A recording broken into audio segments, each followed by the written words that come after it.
Hi everyone, welcome back to this channel. In this tutorial, I will show you how to remove the background on the photo on Windows 11 without installing any extra apps. Okay, let's get started.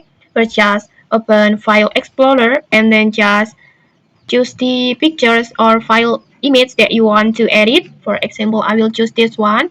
And then next, just right click and then click on AI Actions, this one. And then just select on the Remove Background with Paint. In here, you can also see the other options like blur background with photos, erase object with photos, and even visual search with speed. But just keep in mind, if you don't see this feature, just make sure your Windows 11 is fully updated because this AI feature is only available in the latest versions.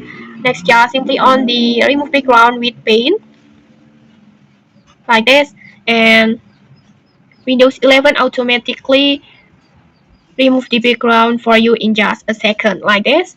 It's simple, fast, and no additional applications needed.